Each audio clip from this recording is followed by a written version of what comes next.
Kekhalifahan Abbasiyah tumbang. Kekaisaran Islam yang dulu membentang dari India sampai Spanyol kini terpecah belah.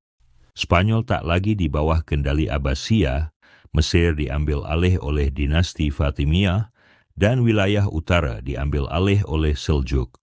Bahkan sebagian dari kawasan Levant dan Tanah Suci Al-Aqsa jatuh ke tangan pasukan salib Kristen.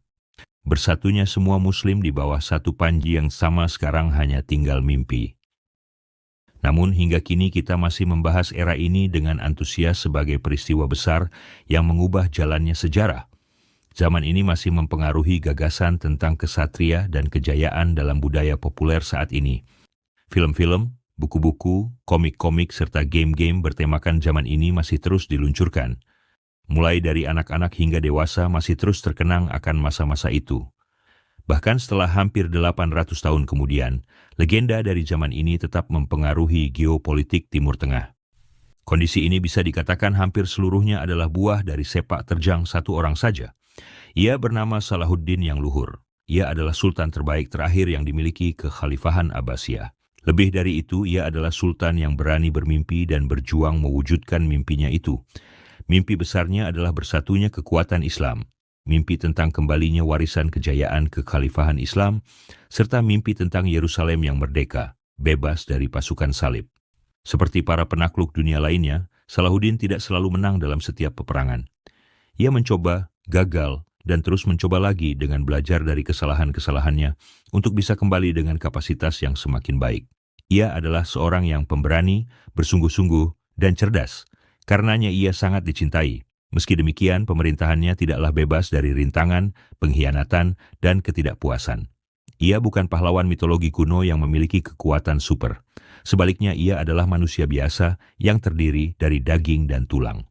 Ia adalah pahlawan bukan karena ia adalah manusia pilihan, namun karena ia cukup bernyali untuk menjadi seorang pahlawan.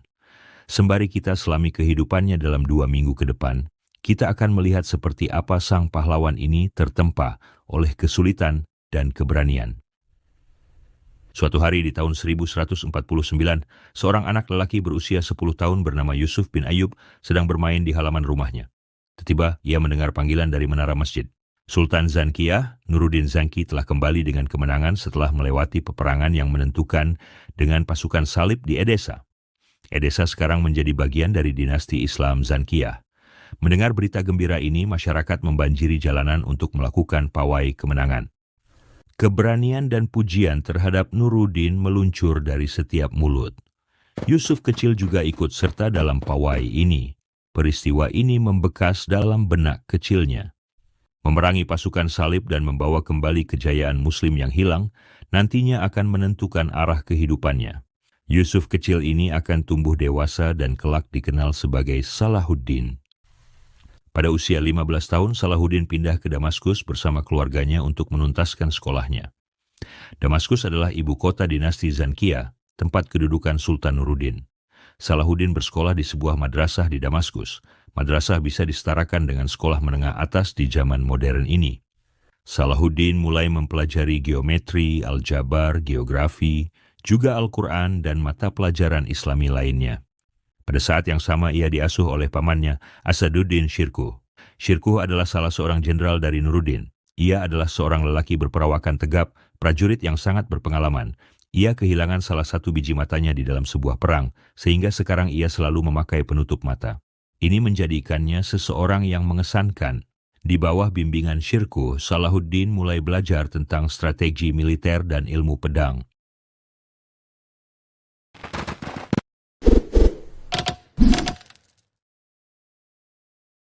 Setelah menyelesaikan latihannya, Salahuddin turut serta di dalam batalion Shirkuh dan memasuki dinas militer reguler pasukan Zankiyah. Telah tiba saatnya bagi Salahuddin untuk mengabdi kepada pahlawan masa kecilnya, Nuruddin. Sementara itu, di Mesir perebutan kekuasaan meletus di antara dua perdana menteri dari kekhalifahan Fatimiyah. Fatimiyah adalah sebuah dinasti Syiah, sedangkan Abbasiyah adalah dinasti Sunni. Sunni dan Syiah adalah dua aliran di dalam Islam, berdasarkan sejarah keduanya adalah rival bagi satu sama lain. Kembali ke Mesir, kedua Perdana Menteri yang mencoba merebut kekuasaan dari yang sedang berkuasa adalah Shawar dan Dirgham. Shawar akhirnya dipukul mundur keluar Mesir oleh rivalnya Dirgham. Syawar meminta bantuan kepada Nuruddin. Maka pada tahun 1163 Nuruddin mengirimkan pasukannya di bawah komando Shirkuh ke Mesir. Salahuddin menjadi salah satu prajurit yang ikut serta di bawah komando pamannya, meski belum memainkan peran signifikan dalam strategi militer dan politik. Peristiwa berikutnya akan menjadi pelajaran penting baginya dalam kedua bidang ini, yang akan kita bahas untuk memahami bagaimana kondisi mendukung perkembangan Salahuddin. Dengan bantuan kecakapan militer Shirkuh, Syawar dikembalikan menjadi Perdana Menteri Besar Mesir. Shirkuh menempatkan pasukannya dekat Kairo untuk mendukung pemerintahan Syawar. Seiring dengan berjalannya waktu, keberadaan pasukan Sunni di jantung wilayah dinasti Syiah mulai menimbulkan gesekan politik di dalam istana Fatimiyah. Syawar berada dalam tekanan besar untuk mengusir keluar pasukan Zankiyah dari Mesir. Masalahnya dia sendirilah yang telah mengundang mereka untuk datang. Lagi pula tanpa dukungan pasukan ini mustahil baginya untuk mempertahankan kekuasaan. Maka Syawar mulai berusaha memperoleh sebuah sekutu baru. Di antara perbatasan kekuasaan Fatimiyah Mesir dan Zankiyah di Al-Syam, di sana berkedudukan kerajaan Yerusalem, sebuah negara pasukan salib di bawah kekuasaan Amauri I. Syawar membina persekutuan rahasia dengan Amauri dan berkomplot untuk menyerang pasukan Zankiyah dari kedua sisi. Shirkuh dan pasukannya dimarkaskan di sebuah tempat yang disebut Belbeis. Mereka diserang oleh pasukan Amauri dari arah tenggara dan oleh pasukan Syawar dari arah barat daya. Pengkhianatan ini menempatkan pasukan Zankiyah dalam posisi kritis. Mereka tidak cukup kuat untuk menembus pertahanan pasukan salib untuk kembali ke Suriah. Mereka juga tidak mampu berbalik ke Kairo akibat pengkhianatan Syawar. Melihat tidak ada lagi pilihan untuk menyelamatkan pasukannya, Shirkuh mengirimkan sebuah pesan kepada Nuruddin untuk meminta bantuan. Nuruddin sangat murka mendengar pengkhianatan itu. Dia telah mengirimkan pasukannya dengan niat baik untuk menolong sekutunya di Mesir. Namun sekutu yang sama itu berkomplot dengan pasukan salib untuk menghancurkan pasukannya. Betapa beraninya Syawar mengkhianati kepercayaan Nuruddin. Namun Nuruddin adalah pemimpin yang cerdik. Dia tidak bertindak terburu-buru. Tujuan utamanya sekarang adalah untuk menyelamatkan salah satu jenderal terbaiknya dan pasukannya. Dia tidak mau membiarkan pasukannya dihancurkan oleh pasukan salib. Meskipun itu berarti ia tidak bisa membalas dendam terhadap pengkhianatan Syawar saat ini juga. Maka biarlah. Akan datang saatnya nanti untuk menyamakan kedudukan. Nuruddin tidak bisa mengirimkan bala bantuan ke Mesir untuk menolong Shirkuh karena akan memakan banyak waktu dan ia takut bila Shirkuh tidak mampu menahan serangan lebih lama lagi. Maka ia membuat rencana untuk menghalangi operasi militer Amauri di Mesir. Nuruddin menyusun sebuah serangan kilat dan menyerang daerah Tripoli. Wilayah ini tidak ada hubungannya dengan ibu kota Libya sekarang. Tripoli adalah wilayah pasukan salib lain yang termasuk kekuasaan Amauri. Maka ketika Nuruddin menyerang Tripoli, Amauri harus menghentikan gerak lajunya di Mesir dan mengirimkan sebagian pasukannya kembali untuk mempertahankan Tripoli. Ini memberi peluang bagi Shirkuh untuk menggerakkan dan menyelamatkan pasukannya dengan pulang kembali ke Suriah. Shirkuh tidak menyia-nyiakan kesempatan ini. Pasukan Zankiyah selamat untuk saat ini. Namun Nuruddin dan Shirkuh belum melupakan pengkhianatan Syawar. Berkomplot dengan pasukan salib untuk menyerang sesama muslim tidak bisa dibiarkan bebas begitu saja tanpa hukuman. Mereka menunggu kesempatan yang tepat. Kesempatan itu datang pada tahun 1168, ketika Amauri memutuskan persekutuannya dengan Mesir dan menyerang Kairo. Amauri selalu mengincar Mesir, bukan hanya untuk meluaskan wilayah kekuasaannya, namun juga karena kekayaan bumi Mesir yang luar biasa. Lemahnya kekuasaan Syawar memberinya kesempatan untuk menyerang. Amauri mengerahkan pasukan lautnya dan berlayar menuju Kairo melalui delta Sungai Nil. Mesir di bawah kekuasaan Syawar terlalu lemah untuk bisa mempertahankan diri. Maka Khalifah Fatimiyah bernama Al-Adid memohon kepada Nuruddin untuk bersedia datang dan menyelamatkan Mesir. Inilah saat yang selama ini dinantikan oleh Nuruddin. Beberapa tahun bersabar menunggu manisnya balas dendam, akhirnya terbayarkan. Jika mereka memasuki Mesir saat ini sebagai kekuatan pembebas, mereka akan memperoleh dukungan rakyat Mesir untuk memecat Syawar. Sebagai bonus, mereka juga bisa mengalahkan pasukan salib nantinya di perang yang lain. Maka pasukan Zankiyah di bawah komando Shirkuh bergerak menuju Mesir. Salahuddin juga ikut serta dalam ekspedisi ini, kali ini sebagai komandan batalion pasukan. Pasukan Zankiyah dan pasukan salib saling berhadapan di sebuah daerah bernama Al-Babain, Giza Barat, di dekat perbatasan Sungai Nil dengan gurun pasir. Zankiyah memang sengaja memilih lokasi ini karena keuntungan strategis yang akan terlihat di dalam pertempuran nanti. Untuk sementara Salahuddin mengomandoi sayap kanan pasukan, sedangkan Shirkuh memimpin di bagian tengah pasukan. Pasukan Salib unggul dalam hal jumlah dan kelengkapan senjata dibanding pasukan Zankiyah. Oleh sebab itu, Shirkuh dan Salahuddin membahas strategi perang untuk membuat keunggulan pasukan Salib itu menjadi tidak efektif. Mereka berhasil menggagas sebuah rencana cerdas. Salahuddin akan menyamar menjadi komandan pasukan dan menempatkan pasukannya sebagai rombongan pasukan. Sedangkan Shirkuh tidak menempatkan seluruh pasukannya di medan perang, tapi menyembunyikan sebagiannya di balik bukit-bukit pasir. Karena pasukan Salib tidak menyadari taktik ini, mereka menyerang pasukan yang berada di tengah dengan kekuatan penuh. Inilah momen yang telah dipersiapkan Salahuddin selama karir militernya. Bila ia tidak mampu mengalahkan musuh hanya dengan kekuatan belaka, maka ia akan menggunakan strategi. Sebagaimana yang telah direncanakan, Salahuddin pura-pura mundur. Diperintahkannya pasukannya untuk mundur kembali ke gurun pasir. Pasukan Salib mengejar Salahuddin dan masuk ke dalam perangkapnya. Satuan kavaleri bersenjata berat dari pasukan Salib kehilangan keunggulannya saat melewati medan yang curam dan berpasir. Mereka tidak mampu bergerak dengan cepat. Sebaliknya, satuan kavaleri Zankiyah yang ringan dapat bergerak lebih cepat di medan sama. Maka keunggulan pasukan Salib tadi menjadi tidak berfungsi. Barisan mereka kocar-kacir dan pertempuran yang semula terpusat terpecah menjadi perang kecil-kecilan. Sementara itu, Shirkuh sedang menunggu momen yang tepat, dibawanya pasukan simpanannya dan kembali menyerang, dan di saat yang sama Salahuddin berbalik dengan pasukannya dan melancarkan serangan balik dari sisi yang lain. Pasukan Salib yang terjepit di antara dua serangan hancur total. Inilah bukti awal dari kejeniusan militer Salahuddin. Kemenangan pertama dirasakannya melawan pasukan Salib. Mulai saat ini Salahuddin bukan lagi seorang pengamat biasa, melainkan seseorang yang memiliki peran serta aktif. Anak lelaki kecil yang terinspirasi oleh kisah menaklukkan pasukan Salib sekarang telah mampu melakukannya sendiri. Bergabunglah kembali bersama kami untuk menjelajahi perkembangan karir administratif dan militer Salahuddin. Bagaimana ia bisa menjadi Perdana Menteri besar yang berhasil menyelamatkan Mesir dari serangan pasukan Salib lain, memperkuat bangsa Mesir, dan pada akhirnya menjadi sultan di sana.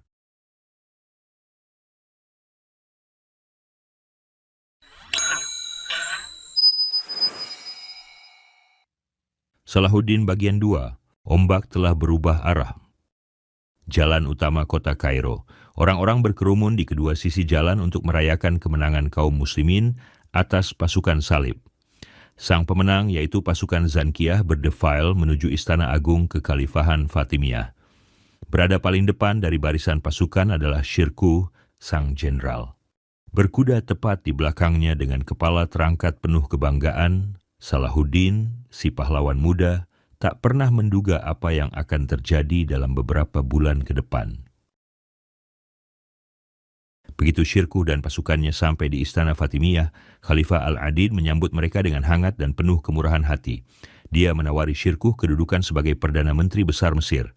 Shirkuh langsung menerima tawaran ini tanpa berpikir lagi, namun Shirkuh belum lupa akan pengkhianatan Syawar. Dia tahu persis bahwa jika Syawar dibiarkannya bebas, dia akan berkomplot untuk kembali menyerang. Maka perintah pertama Shirkuh adalah menangkap dan mengeksekusi Syawar. Ini sekaligus menjadi peringatan bagi setiap orang bahwa siapapun yang berani berpihak kepada pasukan Salib akan memperoleh satu balasan, yakni kematian.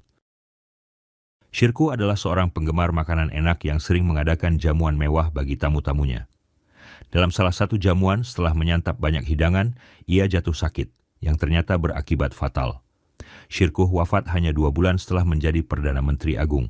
Salahuddin kehilangan pamannya tercinta sekaligus mentornya yang terpercaya.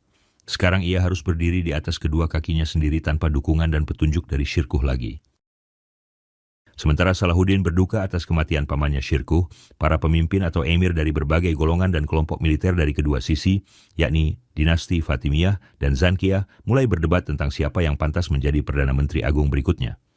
Fatimiyah menginginkan seseorang yang lemah, agar ia tidak bisa mengumpulkan banyak dukungan politik. Seorang Perdana Menteri Agung dari kalangan Sunni dalam kekhalifahan Syiah tidak mencerminkan kekuatan kekhalifahan itu. Sebaliknya, Zankiyah mendorong pemilihan pemimpin kuat sebagai Perdana Menteri Agung untuk memperkuat pengaruh mereka terhadap kekhalifahan Fatimiyah dan politik internalnya.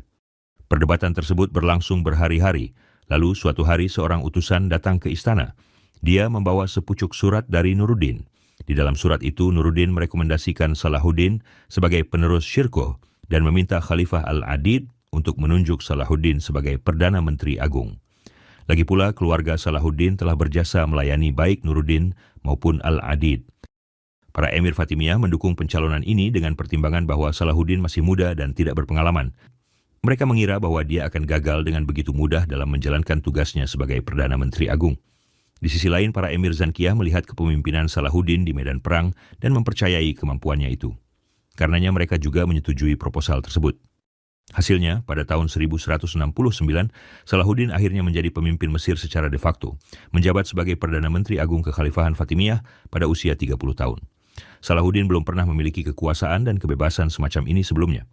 Namun ia masih berada di antara tarik ulur Kekhalifahan Fatimiyah dan Abbasiyah melalui Nuruddin. Sebagaimana telah kita bahas sebelumnya, kedua khalifah ini, satu Syiah dan satu Sunni, tidak pernah akur. Jadi sekarang Salahuddin menghadapi masalah loyalitas yang terbagi. Sebagai Perdana Menteri Agung, ia harus loyal kepada Kekhalifahan Fatimiyah di Mesir. Di saat yang sama, sebagai jenderalnya Nuruddin, dia juga harus loyal kepada dinasti Zankiyah, dan dengan demikian juga kepada Kekhalifahan Abbasiyah di Baghdad. Ini menyebabkan Salahuddin menjadi sangat sulit untuk melakukan apa yang diinginkannya, yakni menolong umat, menyatukan mereka, dan membebaskan tanah suci dari genggaman pasukan salib. Begitu Salahuddin menduduki jabatan sebagai Perdana Menteri Agung, konflik internal politik Mesir semakin banyak dibebankan kepada Salahuddin. Ia mencoba berkonsentrasi untuk membangun kembali bangsa Mesir. Ia membangun beberapa rumah sakit dan madrasah yang mirip dengan universitas menurut standar modern. Ia mulai membangun dan memperbaiki infrastruktur serta pertahanan kota-kota utama di Mesir. Suatu malam, ketika Salahuddin sedang sibuk di ruang kerjanya memikirkan rencana untuk bangsa Mesir, tiba-tiba terdengar sebuah suara ketukan di pintu, diikuti beberapa ketukan keras. Salahuddin memerintahkan orang tersebut untuk masuk. Ternyata ia adalah Ali bin Sufyan, kepala pengawalnya. Ia datang membawa berita buruk. Beberapa emir Mesir memutuskan untuk melancarkan pemberontakan dan membunuh Salahuddin di kegelapan malam. Salahuddin sudah mengira bahwa ia tidak akan memperoleh dukungan penuh seluruh emir Mesir yang tidak menyukai seorang Perdana Menteri Agung Sunni di Kekhalifahan Syiah Fatimiyah. Namun ia tidak pernah mengira bahwa mereka berkomplot untuk membunuhnya. Salahuddin merasa sedih, ia baru memulai beberapa bulan lalu. Apa yang telah ia lakukan sehingga layak untuk pengkhianatan semacam itu? Sementara ini Salahuddin harus menahan emosinya. Ia harus bergerak cepat sebelum para pemberontak bisa menyerangnya lebih dulu. Ia menyuruh pengawalnya untuk menangkap otak pemberontakan itu, seorang pejabat tinggi di pemerintahan Fatimiyah. Ia segera ditangkap dan dieksekusi, namun hal itu tidak mampu sepenuhnya menghentikan pemberontakan. Keesokan harinya, beberapa emir Fatimiyah lainnya, beserta hampir 50.000 pasukan, memulai pemberontakan di beberapa wilayah Mesir. Sekarang Salahuddin dihadapkan kepada perang saudara. Dengan terus berlangsungnya perang saudara, jumlah orang yang terluka dan tewas meningkat tajam. Setelah beberapa bulan berperang, para emir pemberontak mulai jatuh satu demi satu. Salahuddin membutuhkan waktu hampir 6 bulan untuk menumpas habis pemberontakan itu. Tidak ada kata ampun bagi para pemimpin pemberontak. Mereka mati di medan perang atau dieksekusi.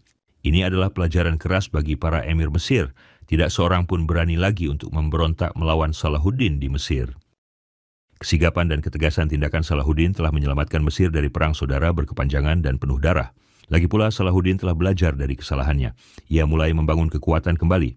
Ia menunjuk anggota keluarga dan teman-temannya yang terpercaya untuk menduduki posisi penting di negeri Mesir. Selain itu, ia juga menunjuk orang-orang berdasarkan kecakapan dan kemanfaatan mereka, bukan atas keturunan atau pengaruh mereka. Dengan cara ini, secara bertahap Salahuddin menciptakan majelis inti terpercaya miliknya sendiri. Ini mengukuhkan kedudukan politik Salahuddin di dalam pemerintahan Fatimiyah. Sekarang Salahuddin bisa berkonsentrasi untuk membangun kembali bangsa Mesir. Setelah hampir 3 bulan berlalu dalam kedamaian, bencana kembali menerpa. Hingga akhir tahun 1169, negara-negara pasukan salib dan Kekaisaran Bizantium menggabungkan kekuatan dan mengirim armada angkatan laut untuk menginvasi Mesir. Mereka bergerak cepat untuk menyerang sebuah kota pelabuhan Mesir bernama Dumyat.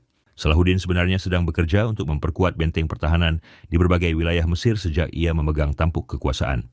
Ia telah menduga akan datangnya serangan dari pasukan salib, namun ia tidak mengira serangan itu akan datang dari arah Laut Mediterania. Ia malah memperkirakan serangan itu akan datang dari arah Semenanjung Sinai, seperti sebelumnya. Jadi kekuatan pertahanan Salahuddin malah ditempatkan jauh lebih ke selatan dari Dumyat. Ini artinya akan butuh waktu untuk mengirimkan bala bantuan pasukan ke kota pelabuhan ini. Karena itu Salahuddin harus memutar otak untuk memperlambat serangan. Ia mengirim seorang utusan ke gubernur Dumyat dan memintanya untuk memblok pintu masuk melalui laut sehingga armada angkatan laut musuh tidak bisa menembus garis pertahanan. Dikatakannya pula bahwa pasukan pendukung sudah dalam perjalanan. Pada saat yang sama, Salahuddin memerintahkan pasukannya untuk bergerak menuju Dumyat. Begitu menerima berita dari Salahuddin, para pejuang Dumyat memperkuat pertahanan kota dengan memasang rantai besi di sekeliling cabang sungai Nil yang mengarah ke kota ini. Ini akan mencegah kapal-kapal pasukan salib untuk memasuki pelabuhan dari laut dan memulai serangan. Pasukan salib akhirnya memutuskan untuk memblokade kota ini dari laut. Ini adalah yang sangat ditunggu-tunggu oleh Salahuddin. Sekarang dengan mudah ia bisa mengirimkan perbekalan ke kota ini melalui sungai Nil. Lagi pula pasukan bantuan dapat mencapai kota ini dari sisi selatan tanpa harus menghadapi musuh. Pasukan salib menyadari bahwa mereka tidak bisa menguasai kota Dumyat semudah yang mereka kira sebelumnya. Mereka mulai melakukan taktik pengepungan reguler dan menyebarkan senjata-senjata pengepung untuk menyerang pertahanan kota. Mereka membangun katapel, menara pengepung, dan balista. Namun para pejuang Dumyat mampu menahan satu demi satu gelombang serangan pasukan salib. Ini dimungkinkan karena mereka memperoleh pasokan perbekalan berupa makanan, senjata, dan prajurit secara berkala. Sewaktu-waktu bahkan para pejuang ini mampu balas menekan barisan depan pasukan salib. Suatu kali mereka bahkan berhasil mengirim sebuah kapal berapi ke sungai menuju armada Bizantium. Begitu mencapai armada Bizantium, bahan peledak yang tersimpan di dalam kapal berapi meledak menimbulkan ledakan besar. 6 kapal Bizantium hancur total dan beberapa yang lainnya rusak berat. Beberapa kali para pejuang juga melakukan penyergapan di luar tembok kota.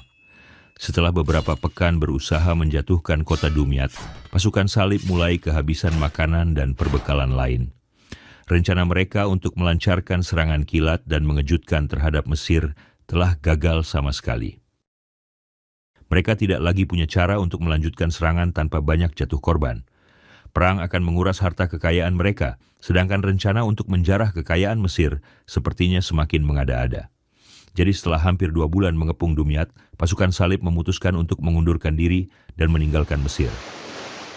Meskipun pertempuran atas pengepungan Dumyat tidaklah sehebat pertempuran lainnya dengan pasukan salib, kegagalan pasukan gabungan Bizantium dan pasukan salib untuk mengalahkan satu kota pelabuhan Mesir memberi pukulan telak terhadap moral pasukan salib. Kemenangan ini membuktikan kapabilitas kepemimpinan Salahuddin. Barulah 5 tahun kemudian Mesir kembali mengalami ancaman dari luar. Sekarang Salahuddin telah memiliki sumber daya dan dukungan luas di Mesir untuk melanjutkan rencana utamanya. Bergabunglah kembali bersama kami sambil mengeksplorasi lebih jauh konsolidasi kekuatan Salahuddin di Mesir, serta perjuangannya untuk menyatukan umat muslim di bawah satu panji melawan pasukan salib. Tetaplah bersama kami.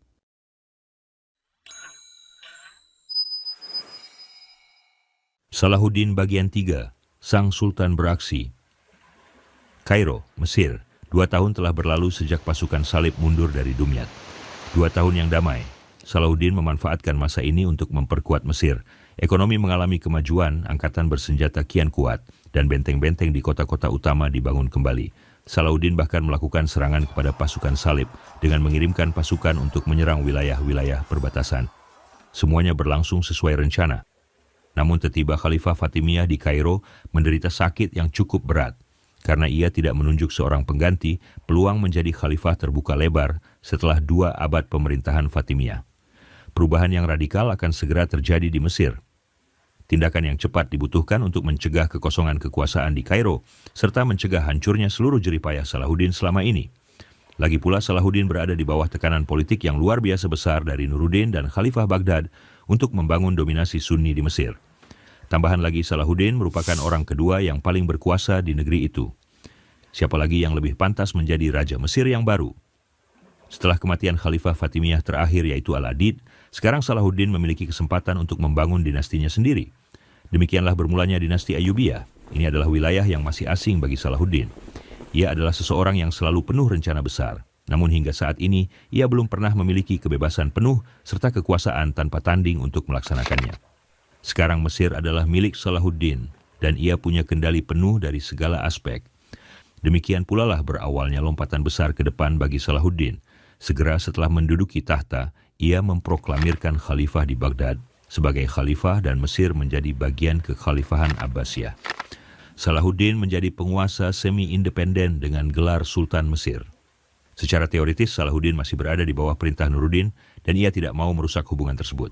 Maka Salahuddin mengatur diberikannya semacam upeti tahunan yang cukup besar untuk Nuruddin. Hal ini guna memastikan bahwa Nuruddin tidak punya musuh dari pihak Muslim yang akan berani menentang kekuasaannya di Mesir.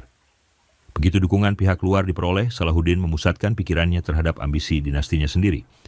Tidak diragukan lagi impian untuk membebaskan tanah suci selalu membara di dalam dadanya. Namun ia menyadari bahwa ia tidak bisa melancarkan serangan melawan pasukan salib kecuali setelah membangun kekaisaran Mesir yang dikdaya terlebih dulu. Salahuddin telah membawa angin perubahan yang besar di Mesir.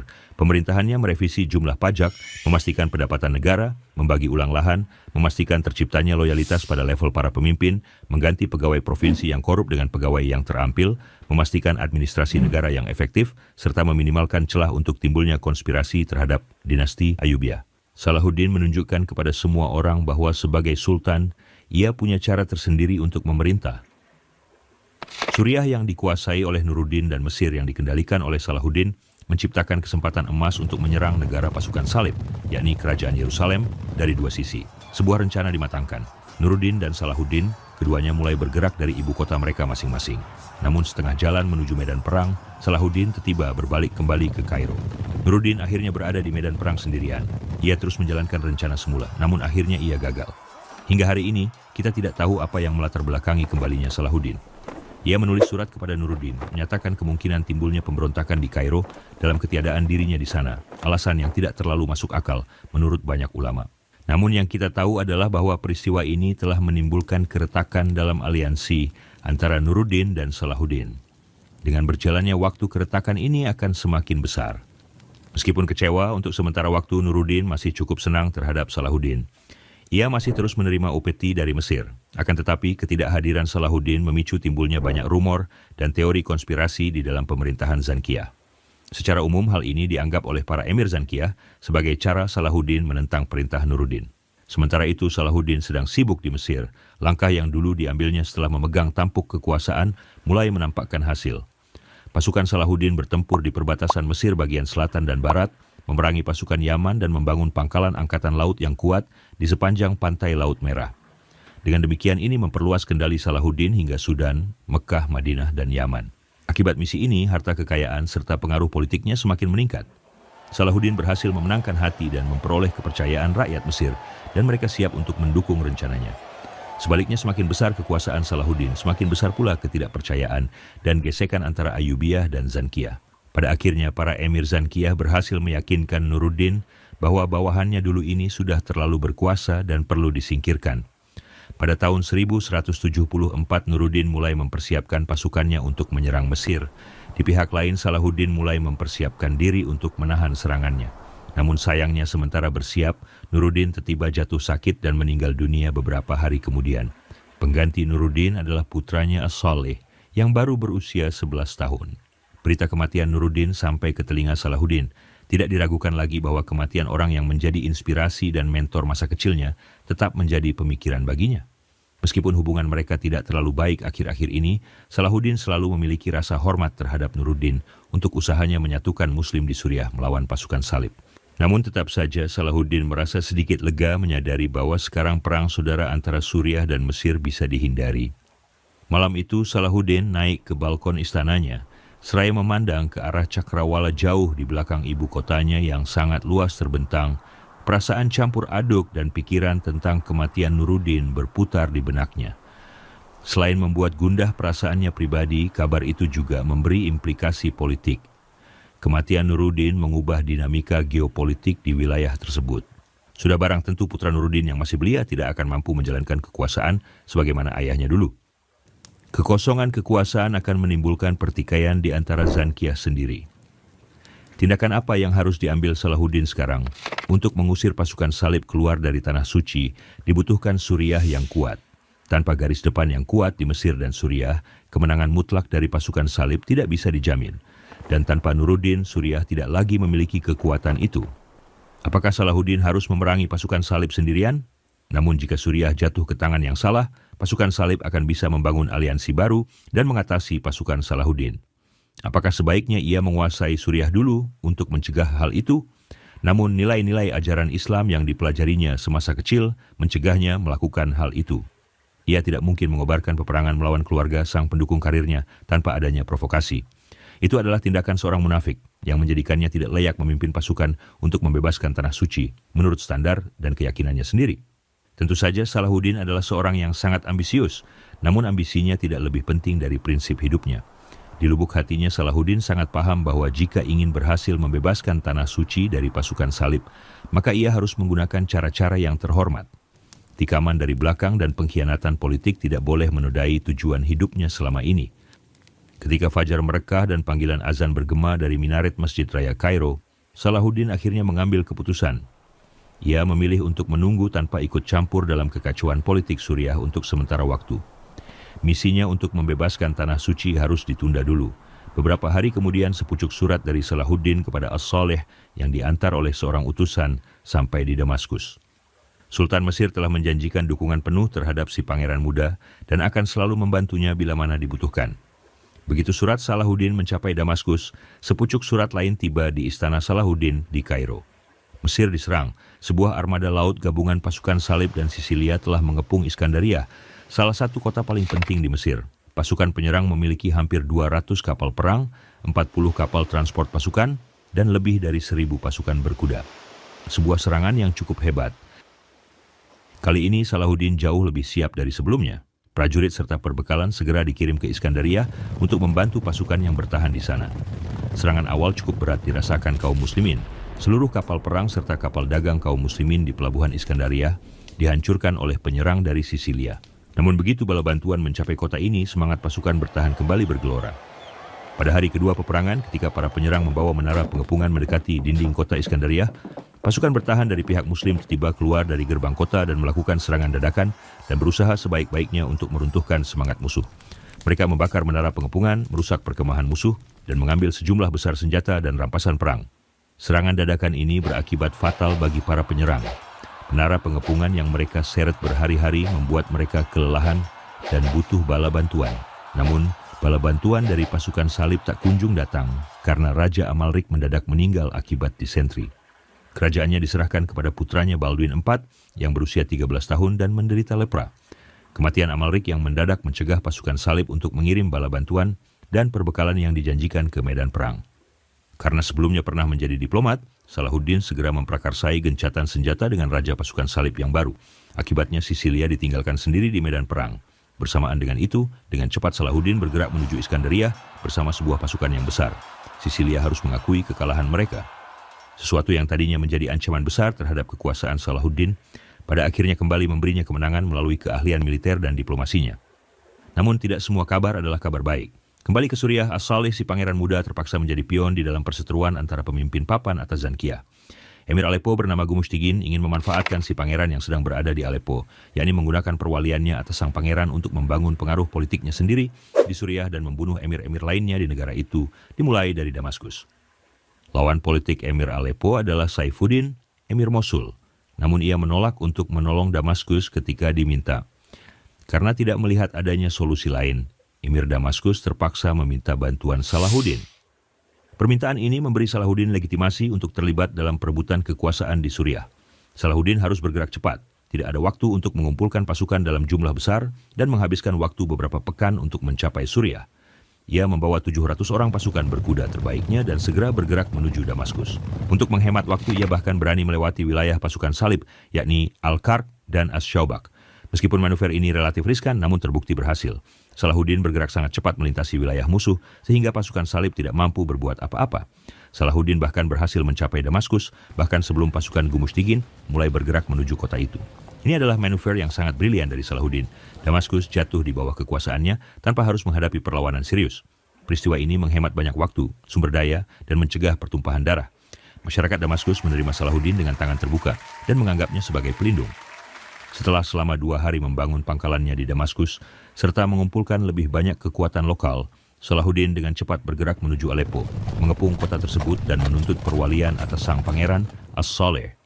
Pada suatu malam yang gelap, di masa pengepungan kota Aleppo, ketika Salahuddin sedang membahas rencana dengan para emirnya di tenda, seseorang bergegas memasuki tenda dari kegelapan malam. Ia berpakaian hitam-hitam dan sebilah belati terhunus di tangannya. Ia melompat ke arah Salahuddin dan mencoba menikamnya dengan belati tersebut. Ini adalah pertemuan Salahuddin yang pertama dengan sebuah kultus yang disebut para pembunuh. Sejauh ini kita telah menyaksikan Salahuddin naik ke puncak kekuasaan serta memenangkan peperangan satu demi satu. Sambil menjelajahi lebih jauh peristiwa-peristiwa yang terjadi di dalam hidupnya, kita akan menyaksikan terbukanya sebuah bab baru. Sebuah bab yang penuh perjuangan, jalan buntu, serta tantangan. Sebuah masa ketika Salahuddin menghabiskan sebagian besar waktu, serta usahanya untuk memerangi saudara-saudara muslimnya dibandingkan pasukan salib.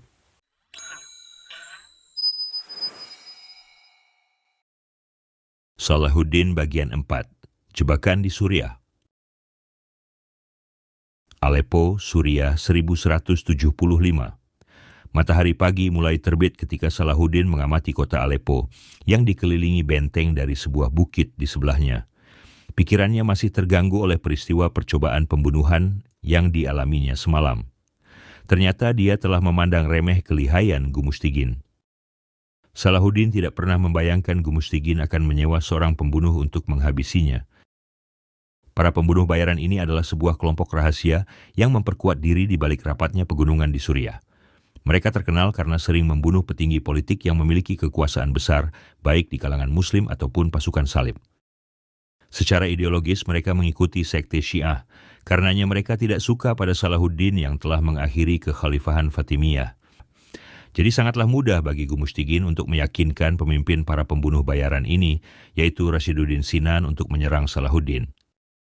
Terlebih lagi, baru-baru ini sebuah berita telah diterima oleh Salahuddin bahwa pasukan salib di bawah komando Raymond dari Tripoli telah mengumpulkan kekuatan dan menyerang perbatasan Salahuddin di wilayah Suriah. Ada rumor yang mengatakan bahwa Gumustigin juga punya andil di balik kejadian ini. Semua potongan teka-teki ini akhirnya jatuh ke posisinya masing-masing. Sekarang Salahuddin bisa melihat betapa khianatnya Gumustigin selama ini. Seraya mengamati benteng Aleppo, Salahuddin menyadari betapa masih jauhnya perjuangannya untuk memperoleh kendali seutuhnya atas Suriah. Penaklukan Aleppo sepertinya telah menjadi mimpi yang masih jauh dari kenyataan. Salahuddin harus segera merespon ancaman yang dilancarkan oleh pasukan salib. Dia tidak mungkin membahayakan nyawanya sendiri serta menelan kerugian kehilangan pasukan jika terus mengepung kota Aleppo yang bentengnya begitu kuat. Ronde pertama ini telah dimenangkan oleh Gumustigin. Salahuddin terpaksa menarik mundur pasukan pengepungnya kembali ke Damaskus. Dari sana ia mengirim kekuatan untuk menghalangi serangan pasukan salib. Gerakan terkini Salahuddin di Suriah telah memicu iri dengki di kalangan pemimpin Zankiyah. Pemimpin baru Zankiyah, Syaifuddin, adalah sepupu Nuruddin. Dia memperoleh dukungan dari Pangeran As-Saleh dan Gumustigin. Segera saja Syaifuddin menyatukan para emir Zankiyah dan mengukuhkan posisinya di wilayah yang sangat luas ini, termasuk Mosul dan Aleppo. Untuk memperlemah posisi Salahuddin di Suriah, mereka meluncurkan propaganda besar-besaran yang menyatakan bahwa Salahuddin telah lupa akan tanggung jawabnya untuk membebaskan Yerusalem dari tangan pasukan salib. Akibatnya kepopuleran Salahuddin di Suriah sebagai seorang pejuang perang suci mengalami penurunan drastis. Salahuddin mengalami tekanan besar untuk melakukan sesuatu terkait hal ini, akan tetapi pasukannya belum cukup kuat untuk kembali merebut Yerusalem. Oleh sebab itu, Salahuddin membuat rencana lain. Ia memperkuat pasukannya di kota Homs dan Hammah di Suriah, dan dari sana ia bisa melancarkan serangan gerilya di wilayah perbatasan dengan negara-negara pasukan salib. Siasat gerilya ini cukup berhasil, dan dalam sebagian besar pertempuran, mereka mampu memukul mundur pasukan salib. Kemenangan-kemenangan ini berbalik menjadi skakmat terhadap propaganda Zankiyah. Belum pernah terjadi sebelumnya popularitas Salahuddin melonjak drastis di antara bangsa Suriah. Pekan-pekan berikutnya, konflik politik dan wilayah antara Zankiyah dengan Ayyubiyah menjadi sangat panas sehingga tidak ada alternatif lagi untuk mencegah terjadinya perang. Kedua pasukan bertemu di dekat kota Hammah pada bulan Maret 1175. Pasukan Salahuddin kalah jauh dalam hal jumlah dan ia sendiri tidak punya niat untuk memerangi saudaranya sesama Muslim. Salahuddin lalu mengajukan penyerahan Homs dan Hammah ke tangan Zankiyah dan sebagai gantinya ia meminta pengakuan sebagai pemimpin Damaskus atas nama Pangeran As-Saleh. Akan tetapi pasukan Zankiyah di bawah pimpinan Syaifuddin tidak tergoyahkan. Jawaban mereka adalah kembalikan seluruh wilayah Suriah dan kembalilah ke Mesir. Negosiasi ini berakhir dengan kegagalan sehingga konfrontasi tidak terelakkan lagi. Kecakapan dan pengalaman militer Salahuddin semakin berkembang pesat pasca peperangan terakhir yang dihadapinya. Ini terlihat dari caranya mengatur kekuatan untuk menghadapi musuh yang lebih kuat. Ditempatkannya pasukannya di tanduk kota Hama, sebuah perbukitan di ngarai Sungai Asi. Begitu Zankiyah menyerang, mereka tidak menyangka akan menghadapi perang di daerah yang berbukit-bukit serta terjepit oleh sungai di satu sisinya. Keunggulan Zankiyah dalam hal jumlah menjadi tidak efektif di sini. Salahuddin yang melancarkan serangan balasan yang keras menggunakan prajuritnya yang paling berpengalaman, dengan cepat menundukkan salah satu sayap pasukan Zankiyah. Sayap yang kedua menyusul tidak lama kemudian. Pasukan Zankiyah terkepung dari 3 sisi dan mengalami kehancuran. Satu kemenangan lagi untuk Salahuddin. Hanya mengandalkan taktik serta keyakinan, Salahuddin mampu memaksa Zankiyah untuk melakukan gencatan senjata. Zankiyah akhirnya menyetujui Salahuddin untuk terus memegang wilayahnya di Suriah. Akan tetapi, sang pangeran akan tetap berada di Aleppo di bawah perwalian Syaifuddin. Akhirnya perdamaian di antara kaum muslimin di Suriah mulai tercipta. Kemenangan atas Zankiyah merupakan perkembangan yang krusial dalam karir politik Salahuddin. Setelah kemenangan tersebut, Salahuddin diakui oleh Kekhalifahan Abbasiyah di Baghdad sebagai Sultan Mesir dan Suriah. Sebagai raja yang berdaulat, dia tidak lagi membutuhkan dukungan dari Pangeran Zankiyah. Baik di Kairo dan di Damaskus, uang-uang logam mulai dicetak dengan nama resminya. Begitu pula khutbah Jumat di masjid-masjid mulai menyebutkan namanya sebagai penguasa tunggal dengan mengabaikan nama As-Salih. Ini adalah langkah yang sangat menentukan. Secara resmi, Salahuddin sudah tidak lagi menjadi bagian dari dinasti Zankiyah. Keberuntungan tidak menyertainya terlalu lama. Selama musim panas tahun 1175, kekeringan hebat melanda dan menyebabkan perjuangan melawan pasukan salib mustahil diteruskan. Pasukan salib juga mengalami hal yang serupa.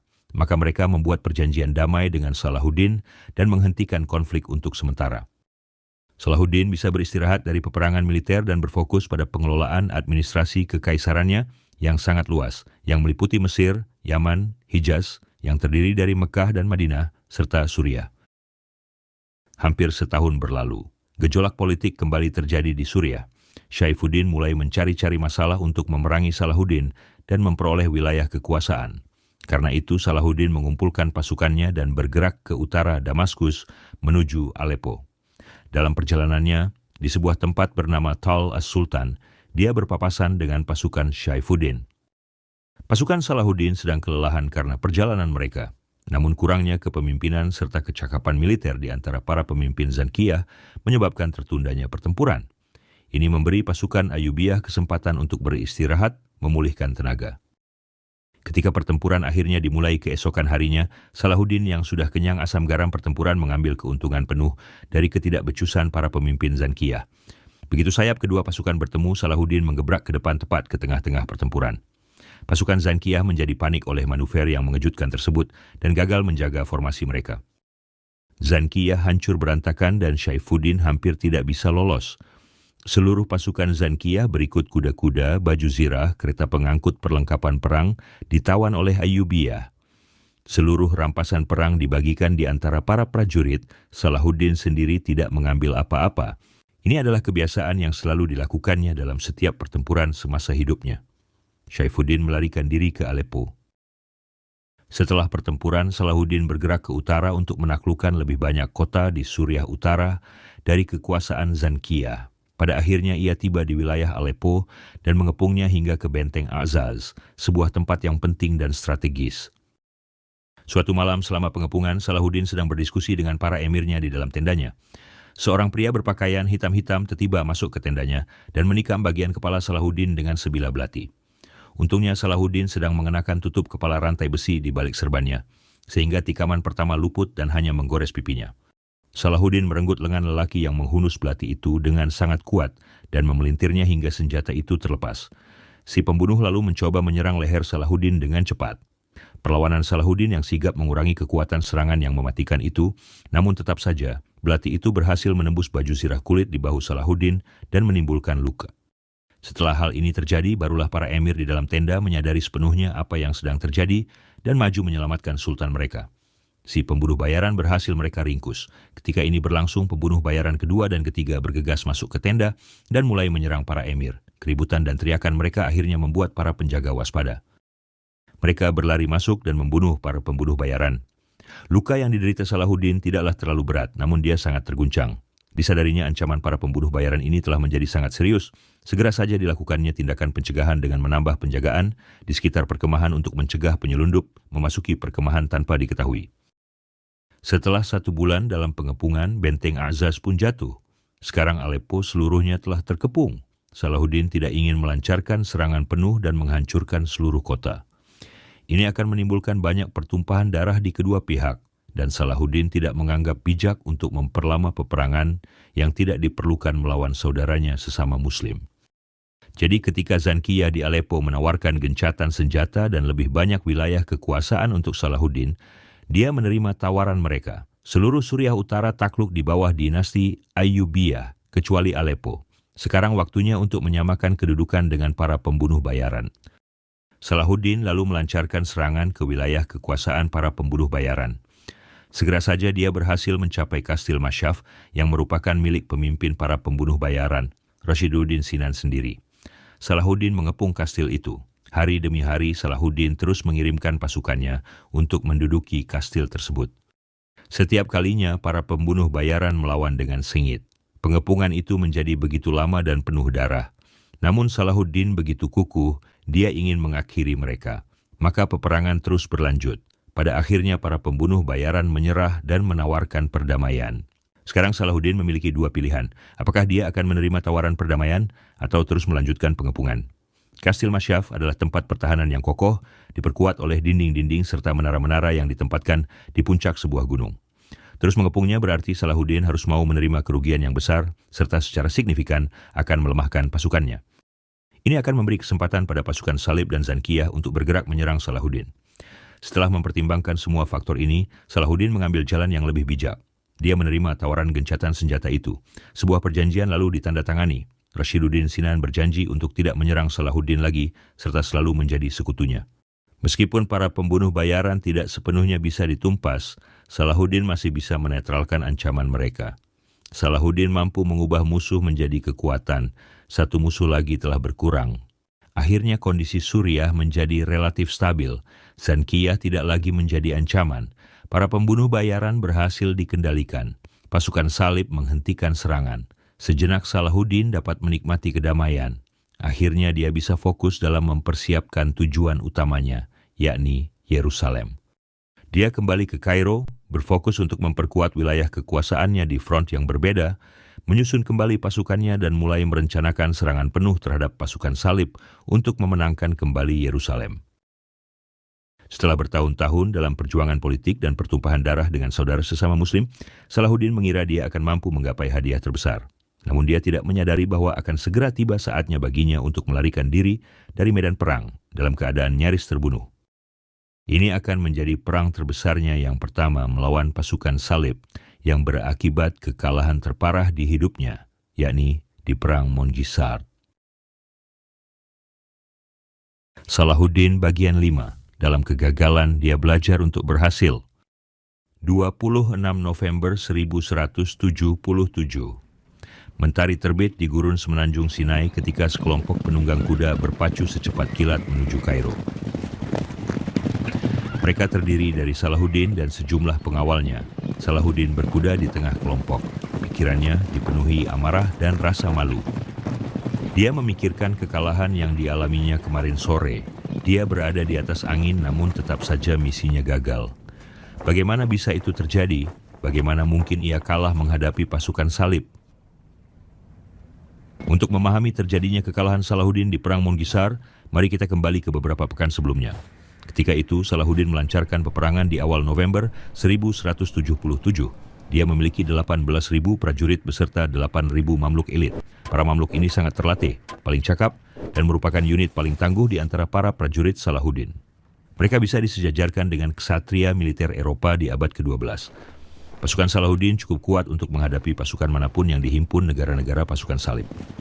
Begitu memasuki wilayah pasukan Salib, pasukan Salahuddin mulai menyerang dengan tujuan memutus suplai makanan ke berbagai kubu pasukan Salib. Dengan cepat, Salahuddin melewati benteng-benteng pasukan Salib di Darum dan Gaza. Ia tinggalkan satu garnisun kecil di tiap benteng ini, namun tidak terlibat dalam peperangan. Dalam waktu singkat pasukannya sampai di Ashkelon, salah satu kota penting pasukan Salib yang strategis dan dibentengi kokoh.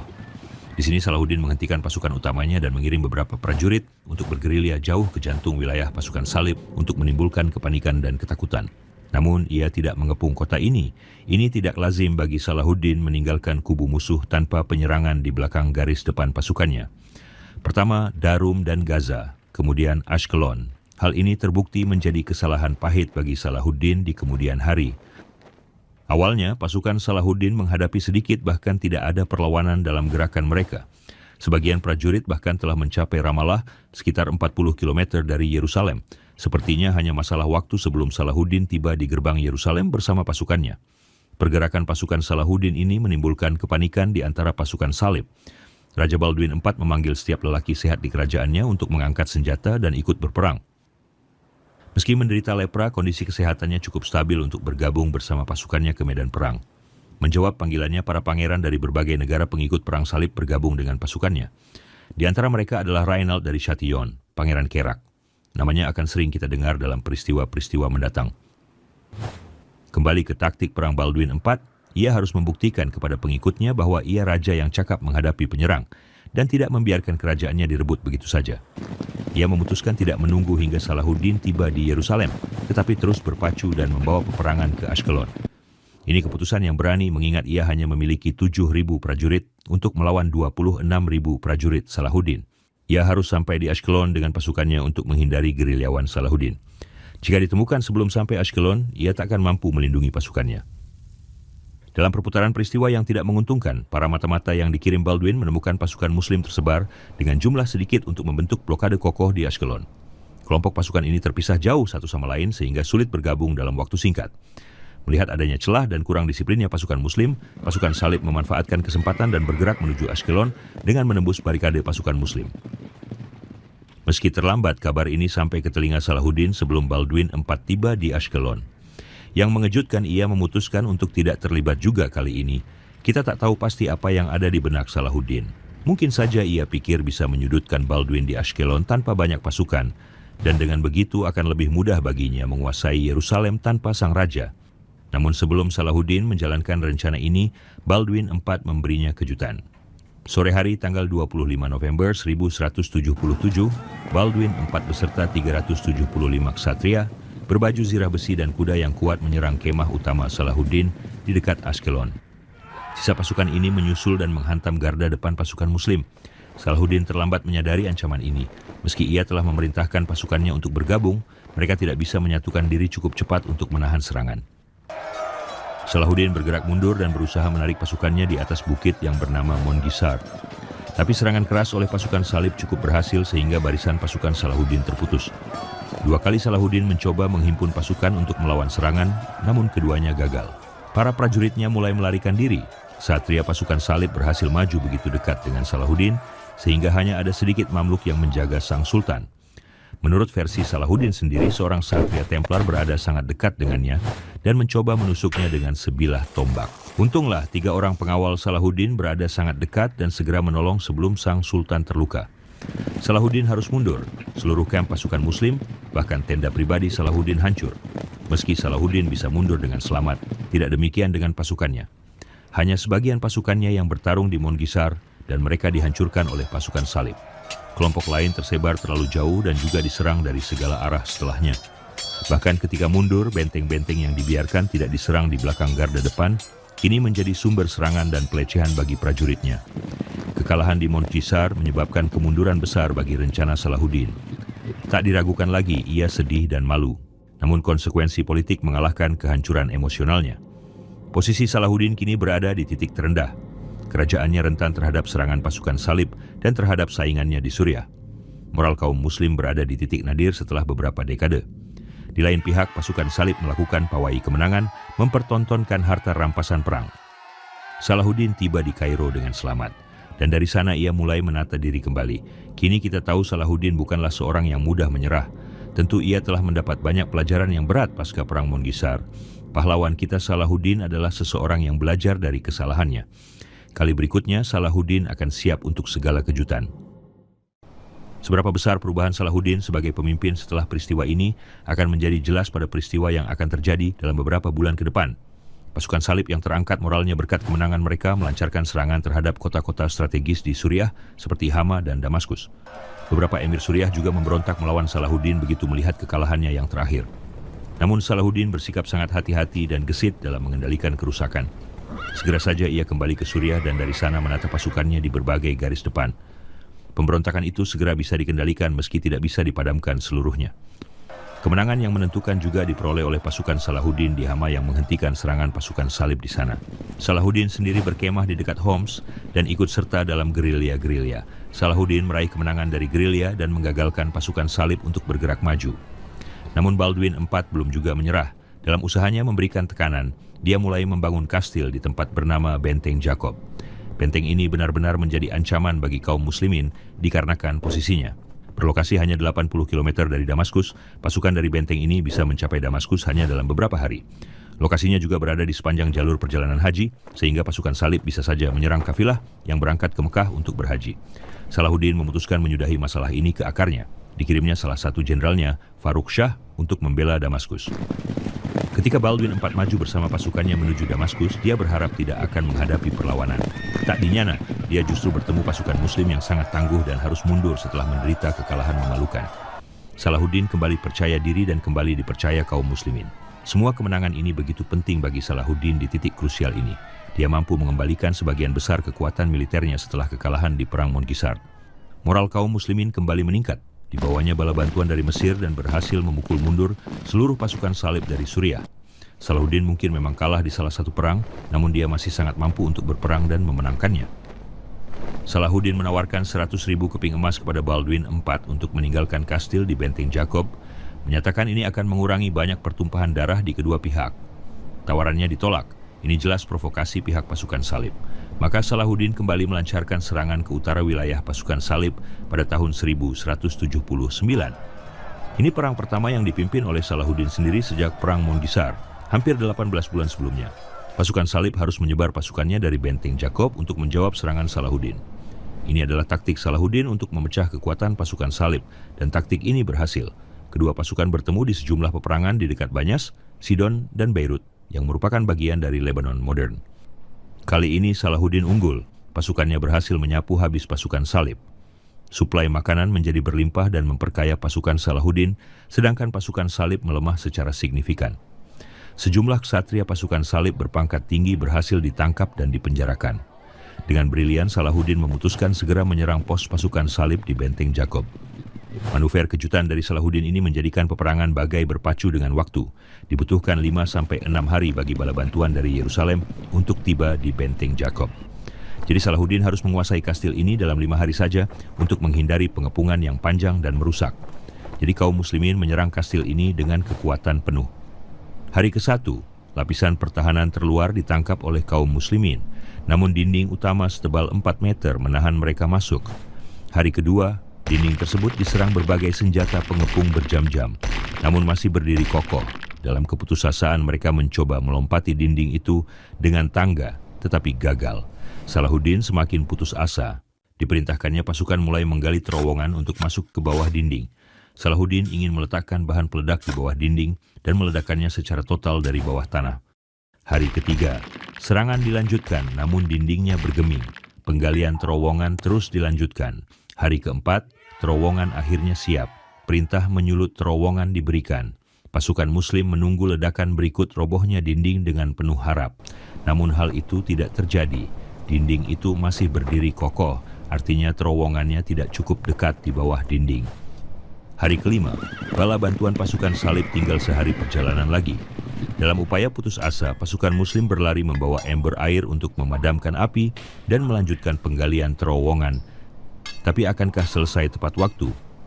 Hari ke-6, ketika sinar matahari mengintip di balik cakrawala, para prajurit muslim meletakkan bahan peledak di ujung terowongan dan mulai menyulutnya.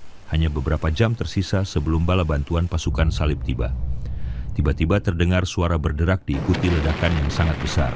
Membesarkan hati kaum muslimin, dinding batu itu bergetar lalu runtuh. Akhirnya benteng terbuka, lubang besar menganga, pasukan muslim menyerang maju. Pasukan salib berkumpul di depan dinding berusaha memotong laju pasukan muslim. Di belakang pasukan infanteri, para pemanah Muslim menghujani pasukan salib dengan anak panah. Pertempuran jarak dekat berlangsung di antara puing-puing dinding benteng dalam pekatnya asap. Sedikit demi sedikit pasukan Muslim mendesak ke dalam. Perintah yang diberikan, tidak ada belas kasihan dan tidak ada tawanan.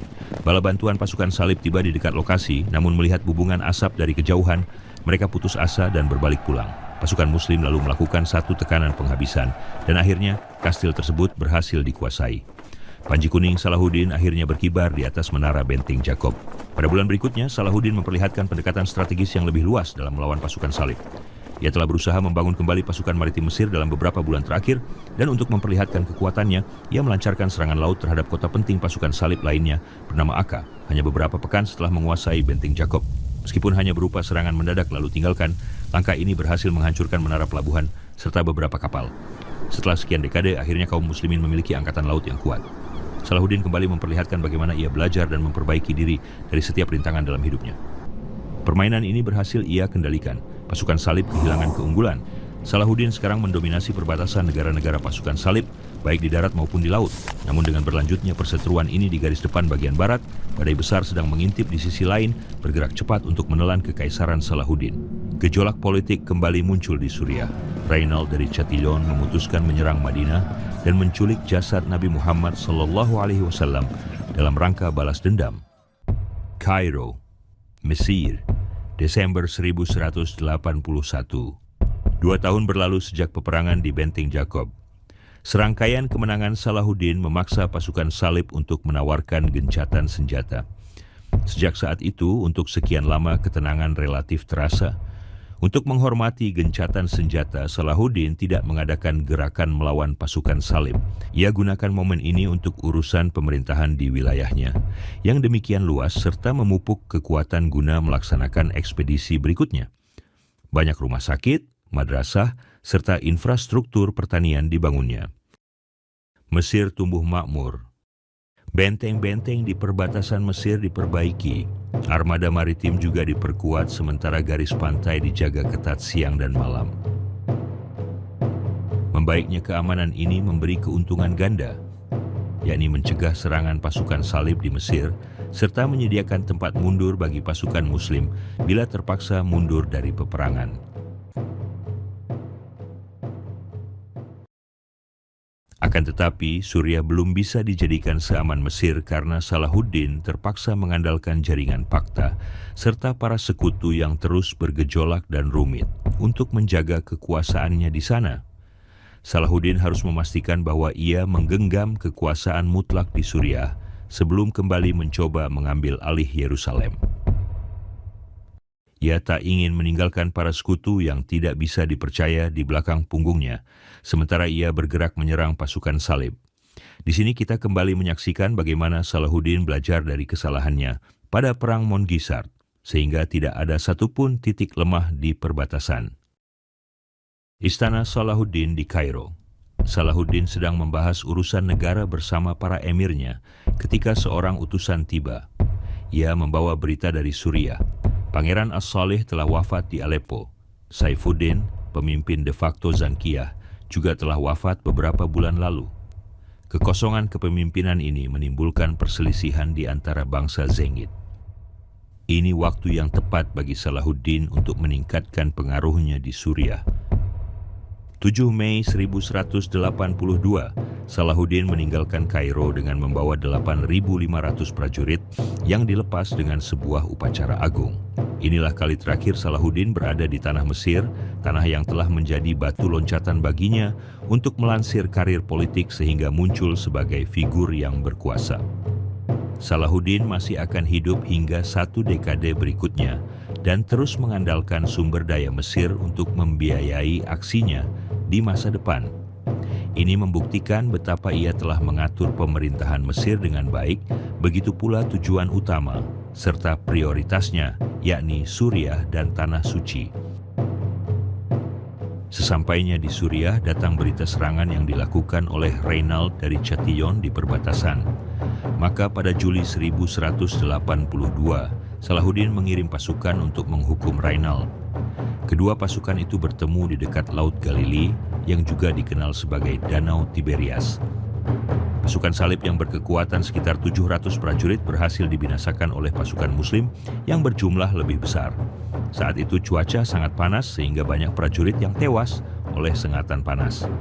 Ini perang pertama dari 3 peperangan antara pasukan Muslim dengan pasukan salib di wilayah ini selama 6 tahun ke depan. Perang ini memberi peluang bagi Salahuddin untuk mempelajari bentang wilayah dan kelemahan strategi perang pasukan salib. Sementara itu, Salahuddin melanjutkan misinya menuju Aleppo. Sejalan dengan pergerakannya, banyak di antara emir yang sebelumnya memihak dinasti Zankiyah, kini mengalihkan kesetiaan mereka ke pihak Salahuddin, karena menyadari bahwa posisinya lebih kuat. Haran, Edisa, Raqqa, dan banyak wilayah lagi jatuh di bawah kendali Salahuddin. Namun ketika sampai di Aleppo, Salahuddin memilih untuk tidak mengepung kota itu, tetapi menggerakkan pasukannya sedikit ke timur ke arah Mosul. Pasukan Salahuddin bergerak melalui wilayah kering Mesopotamia sejauh 600 km menuju jantung wilayah dinasti Zankiyah. Pemimpin Zankiyah yang baru, Imaduddin, berkedudukan di Mosul. Sebelum mencapai Mosul, Salahuddin menyadari bahwa mustahil baginya untuk menguasai Mosul. Setelah perjalanan panjang, pasukannya sangat kelelahan. Pertahanan Mosul sangat kuat, pengepungan akan berlangsung lama dan kerugian yang mungkin diderita pasukannya akan sangat besar. Salahuddin harus memikirkan rencana lain, dan ia berhasil merancang rencana cemerlang. Dengan langkah cerdik, ia berhasil menguasai 2 benteng kuat, yaitu Sinjar dan Amid. Ini menyebabkan Mosul terisolasi dari wilayah Zankiyah lainnya, dan ini sangat efektif dalam melemahkan posisi Imaduddin. Salahuddin berada di atas angin, dan sekarang ia bisa memaksa Imaduddin untuk merundingkan gencatan senjata. Imaduddin tidak punya pilihan selain menerima tawarannya. Salahuddin akan mengembalikan benteng yang direbutnya dengan imbalan kendali atas Aleppo. 20 Juni, panji-panji kuning Salahuddin berkibar di atas benteng Aleppo ketika ia memasuki kota itu. Usaha bertahun-tahun untuk menguasai Aleppo akhirnya menjadi kenyataan. Kota kedua terkuat di Suriah setelah Damaskus ini semakin memperkuat kekuasaan Salahuddin atas Suriah. Nyali pasukan salib menjadi ciut. Salahuddin menjadi ancaman yang semakin besar bagi mereka setelah dikuasainya Aleppo. Negara pasukan salib yang paling kuat, yaitu Kerajaan Yerusalem, saat ini sudah sepenuhnya terkepung oleh wilayah kekuasaan Salahuddin.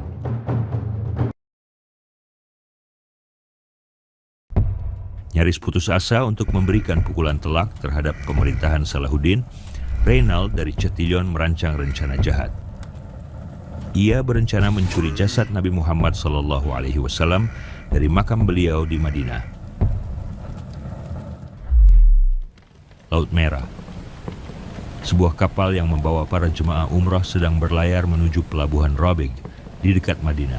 Ketika mualim kapal menatap cakrawala, matanya menangkap sesuatu yang aneh. 6 kapal mendekat dengan cepat. Ketika mereka semakin dekat, bendera yang dikerek di atas kapal menjadi jelas. Bendera pasukan salib. Kepanikan melanda. Berondongan panah menghujani para jemaah. Mereka berteriak ketakutan, berusaha menyelamatkan diri. Beberapa bahkan melompat ke laut untuk menyelamatkan diri.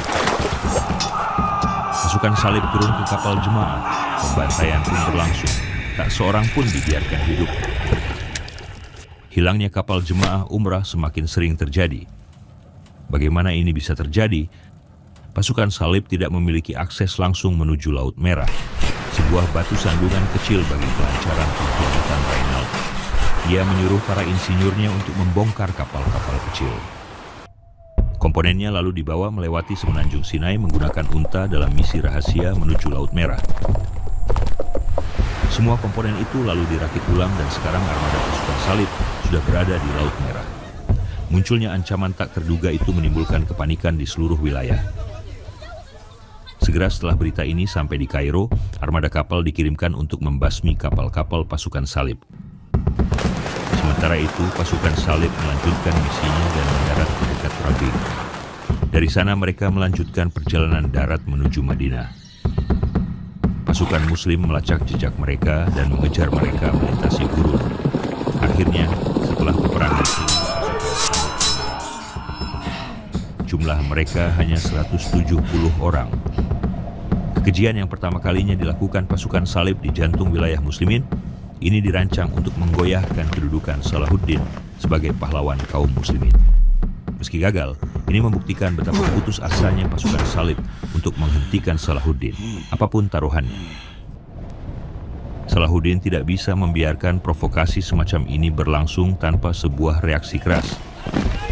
Digerakkannya kekuatan menuju Kerak. Mendengar berita ini, Raja Baldwin IV, meskipun sedang sakit keras, mulai bergerak menuju Kerak dengan pasukan yang sangat besar. Mereka mengajukan gencatan senjata kepada Salahuddin. Salahuddin tidak mau terjebak di luar istana Kerak. Maka ia menyetujui gencatan senjata dan kembali ke Suriah. Namun dengan berjalannya waktu, serangan terhadap kabilah jemaah umrah tetap berlangsung. Dalang dari ancaman tersebut tidak lain adalah Rainald dari Chatillon. Bentengnya, Kerak, posisinya sangat ideal, dekat dengan rute kabilah dari Suriah menuju Makkah. Salahuddin berulang kali mengirimkan pasukan untuk menjatuhkan benteng itu. Namun tiap kali usahanya gagal karena bala bantuan didatangkan dari Yerusalem. Meski kebuntuan ini berlanjut di perbatasan barat hingga 1186, terjadinya sejumlah peristiwa penting mengubah dinamika kekuatan. Tahun 1185, Raja Baldwin IV wafat dan mahkotanya diturunkan kepada keponakannya, yang baru berusia 7 tahun, Baldwin V. Lemahnya posisi pasukan salib ini memaksa mereka untuk berunding dengan Salahuddin. Sementara itu, Salahuddin harus mengalihkan fokusnya dari perbatasan barat menuju perbatasan timur wilayahnya. Kabar aktivitas militer di dekat Mosul sampai ke Damaskus. Pasukan Turki Seljuk telah bergerak untuk menguasai kota itu.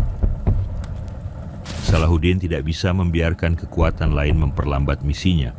Maka bergeraklah ia menuju Mosul dan dikepungnya kota itu sebelum kedatangan pasukan Seljuk. Sebuah perundingan panjang pun dimulai dan setelah 5 bulan, Zankiyah akhirnya bersumpah tunduk di bawah pemerintahan Salahuddin dan berjanji untuk memasok prajurit dan perbekalan untuk mendukung misi Salahuddin di Tanah Suci. Dengan demikian, sisa-sisa kekuatan Zankiyah di Suriah pun lenyap dan akhirnya Mesopotamia besar berada di bawah kendali Salahuddin. Sementara peristiwa ini terjadi di Mosul, Baldwin V wafat pada musim panas 1186 dan kekuasaannya diturunkan kepada Guy dari Lusignan. Begitu Guy berkuasa, Rainald dari Chatillon mengkhianati gencatan senjata dan menyerang sebuah kabilah Muslim yang dalam perjalanan dari Kairo menuju Damaskus.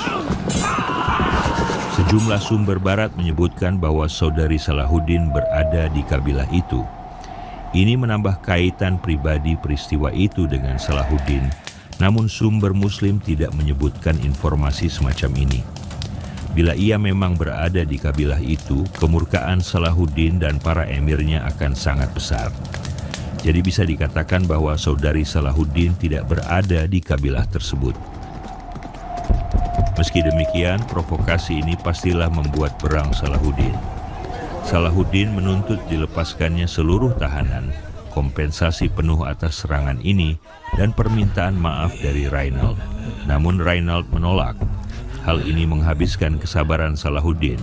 Sekarang Salahuddin telah menguasai semua wilayah Mesir Besar, Suriah, Arabia, dan Yaman. Kali ini tidak ada yang akan menghalanginya. Salahuddin meminta dukungan semua emir dan sekutunya atas dukungan mereka dalam misinya mengambil alih tanah suci dari pasukan salib. Kali ini ia tidak hanya akan menghukum Rainald, namun juga mewujudkan mimpinya selama ini, membebaskan Yerusalem dari pasukan salib.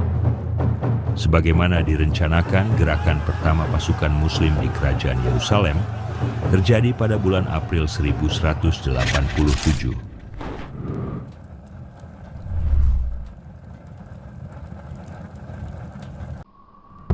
Kemenangan di Tanduk Hatin tahun 1187. Yerusalem. Sebuah pasukan berkekuatan 20.000 prajurit berbaris keluar dari kota. Mereka dipimpin oleh Guy of Lusignan. Mengikuti di belakangnya 1.200 kesatria dalam kilauan baju zirah mereka. Beberapa ribu prajurit bayaran dan beberapa ribu prajurit bersenjata lengkap. Sisanya adalah pasukan infanteri.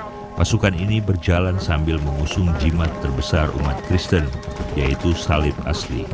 Mereka percaya bila salib asli ini menyertai rombongan pasukan Kristen, maka pasukan itu tidak akan terkalahkan di dalam perang. Kenyataannya setelah beberapa hari kemudian, seluruh pasukan ini musnah di Perang Hattin. Beberapa pekan sebelumnya, April 1187,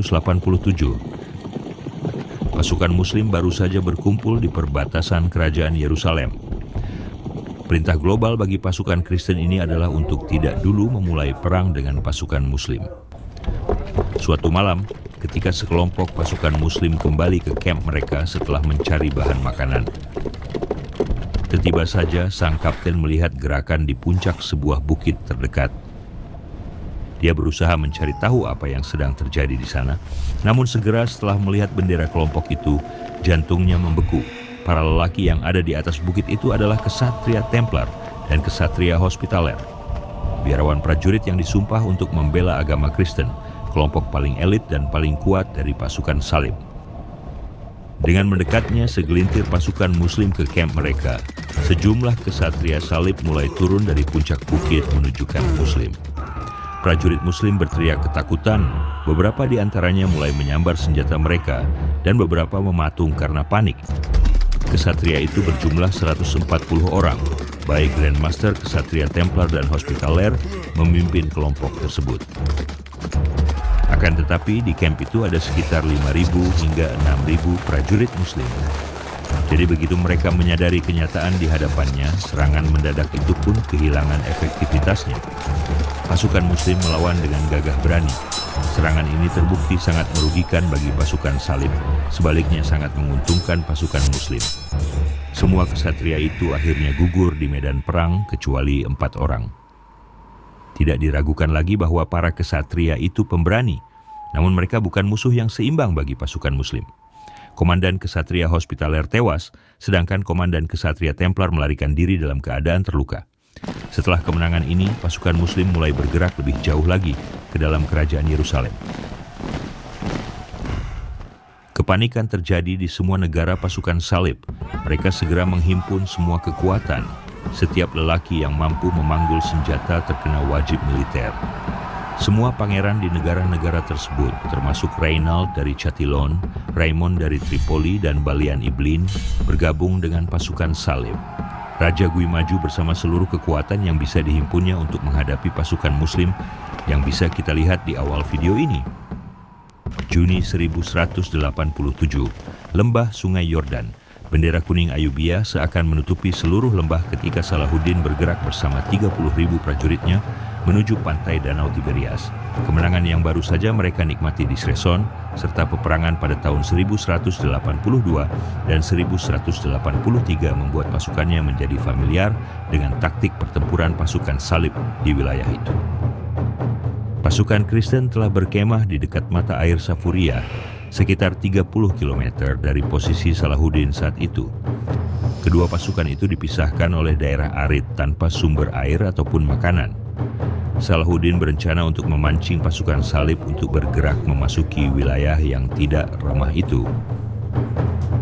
Karena itu, Salahuddin mengepung kota kecil bernama Tiberias yang berada di pantai barat Laut Galilea atau Danau Tiberias.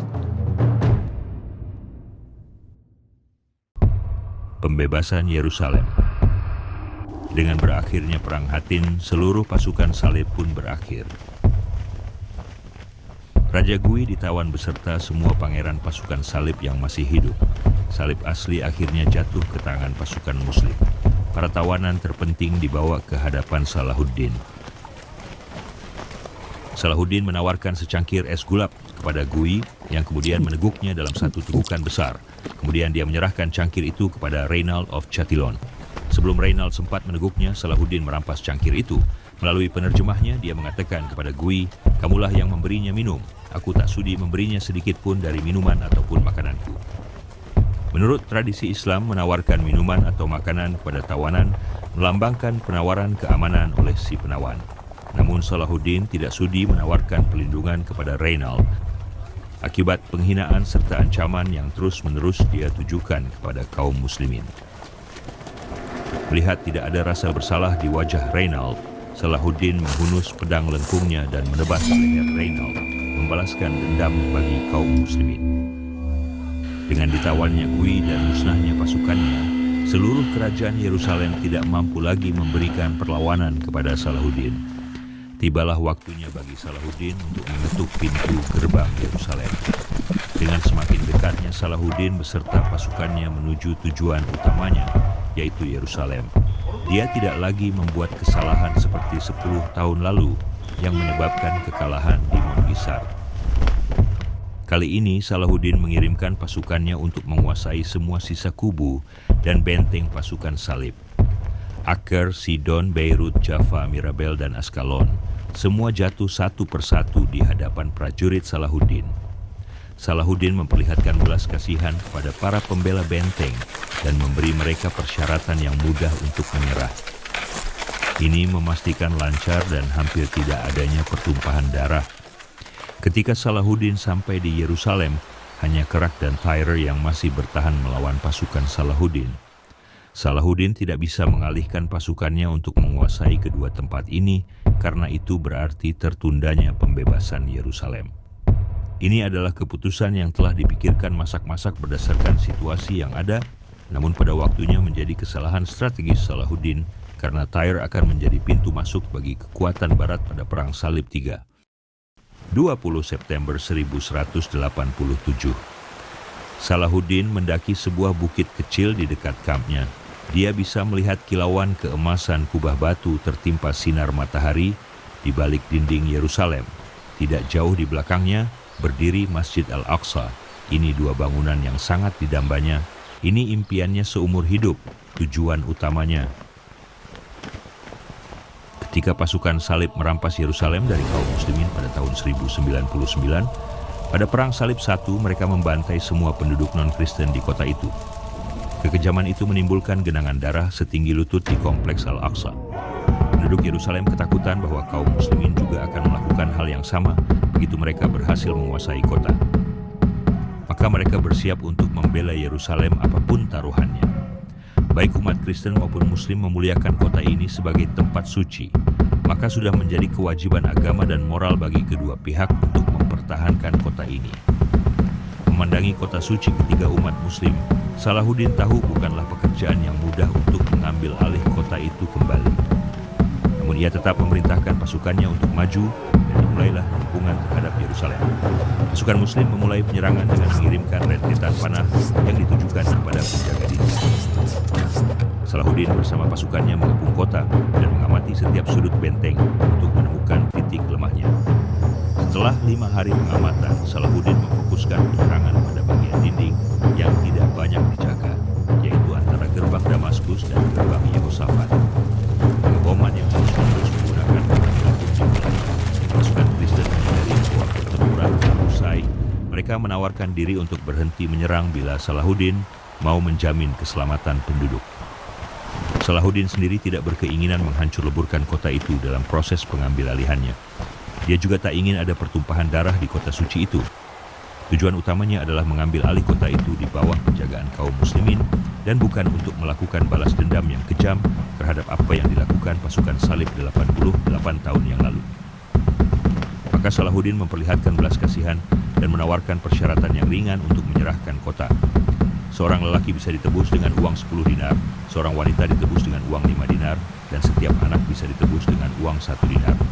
Salahuddin berjanji membiarkan penduduk Kristen Yerusalem bebas. Mereka juga diperbolehkan membawa sebanyak yang mereka bisa bila meninggalkan kota. Ini adalah persyaratan yang sangat ringan mengingat persyaratan lain untuk menyerah di zaman itu. Persyaratan ini juga tidak membedakan antara yang kaya dengan yang miskin. Setiap orang harus membayar jumlah yang sama. Akhirnya pada hari Jumat, 2 Oktober 1187, kota Yerusalem diserahkan kepada kaum muslimin. Hari yang penuh harapan bagi kaum muslimin ketika mereka berkumpul di Masjid Al-Aqsa untuk melaksanakan sholat Jumat setelah menunggu 88 tahun lamanya.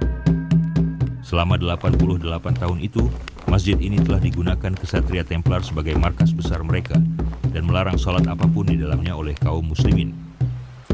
Akhirnya masjid ini kembali pada kejayaannya dahulu, dengan perginya umat Kristen dari Yerusalem secara bertahap ke wilayah lain di bawah kekuasaan pasukan salib seperti Tyre. Salahuddin memfokuskan kegiatannya pada pembangunan kembali fitur-fitur Islam di kota itu. Bendera Ayyubiyah dikibarkan di puncak-puncak menara dan benteng. Masjid-masjid dibersihkan dan digunakan kembali. Madrasah-madrasah dibuka. Para ulama dibawa kembali ke kota itu. Azan dan sholat kembali dilakukan secara teratur. Akan tetapi, Salahuddin tidak melakukan tindakan apapun terhadap gereja suci Sepulker, tempat yang dianggap paling suci bagi umat Kristen. Dia menjaga ucapan Khalifah kedua Islam, Umar bin Khattab radhiyallahu anhu, yang telah berjanji kepada umat Kristen untuk menjaga tempat itu ketika Muslim menguasai Yerusalem tahun 638. Salahuddin membawa sebuah mimbar dari Aleppo yang dibuat oleh Nuruddin dan bermaksud meletakkannya di Masjid Al-Aqsa suatu hari nanti untuk memperlihatkan penghargaan kepada warisan Nuruddin Zanki. Pembebasan Yerusalem dari pasukan salib adalah salah satu momen simbolis dalam sejarah umat manusia. Warisan Salahuddin selama pembebasan Yerusalem telah menggema di dalam sejarah. Perbandingan mencolok antara tindakan pasukan salib pada tahun 1099 dan bagaimana Salahuddin bertindak pada tahun 1187 terpahat sebagai testimoni atas kebaikan hati serta toleransinya. Ketika semua perayaan besar berlangsung di seluruh wilayah Islam atas pembebasan Yerusalem, di Vatikan, Paus Gregory VIII sangat murka dengan lepasnya Yerusalem dari tangan umat Kristen. Dia mengirim surat kepada semua bangsawan dan raja-raja di Eropa, mendesak mereka untuk memulai perang suci guna merebut kembali Yerusalem. Demikianlah bermula kisah sepanjang zaman Perang Salib III